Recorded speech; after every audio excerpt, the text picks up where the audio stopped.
Na escola, no jeito tradicional, no cursinho, provavelmente você foi ensinado em que vocabulário era coisa de prova. Era uma lista de palavras, vocabulário de cozinha, vai cair na prova, eu tenho que decorar. Tanto em inglês quanto em espanhol, francês, o que foi que você estudou na sua escola ou no seu cursinho.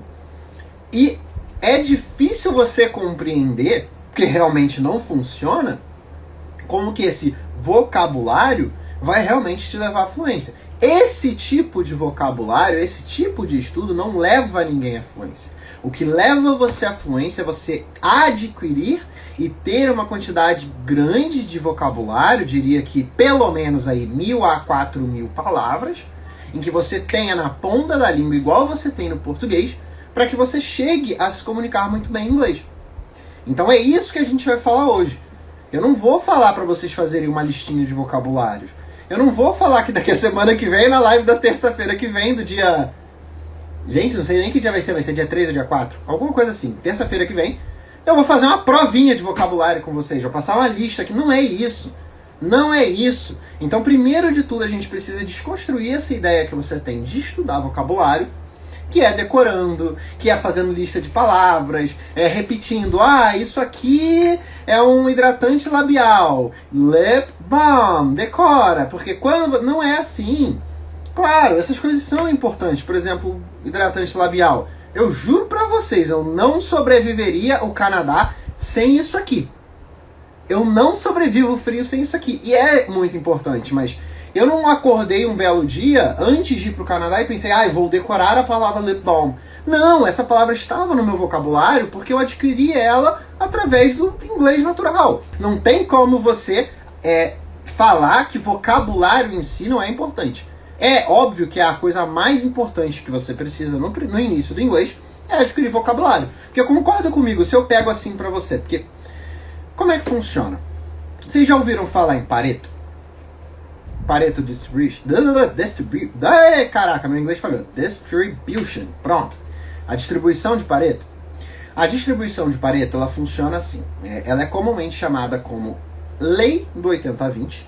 Não é um engessado isso, é uma lei muito complicada, uma lei que se diz ser da própria natureza, não foi inventada pelo homem.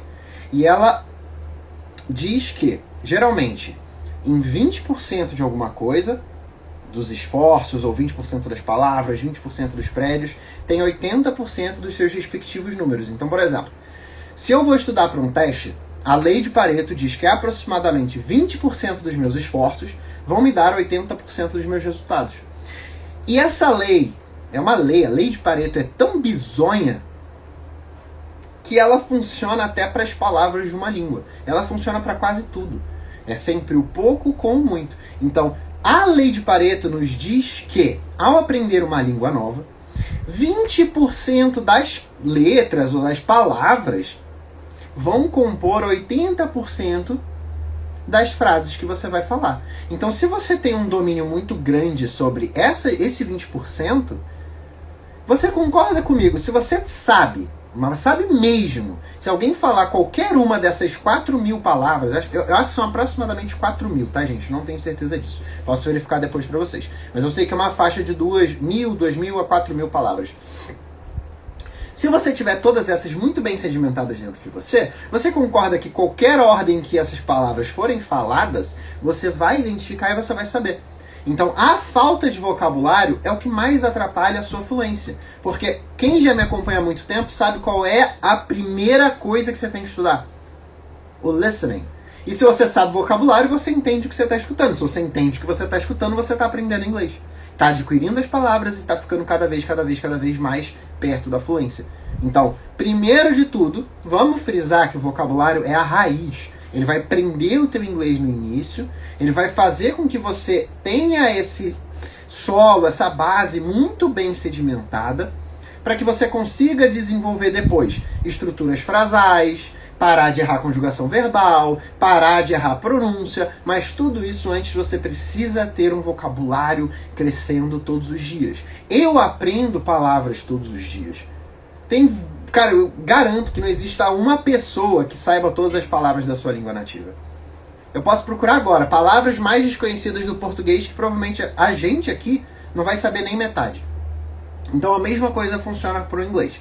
Não se preocupa, tá bom? Não se preocupa porque você vai errar. Vai ter palavra que você não vai saber. Mas é muito importante que você tenha um conhecimento muito amplo sobre as palavras mais usadas, sobre esse 20% que a lei de Pareto representa pra gente. Beleza?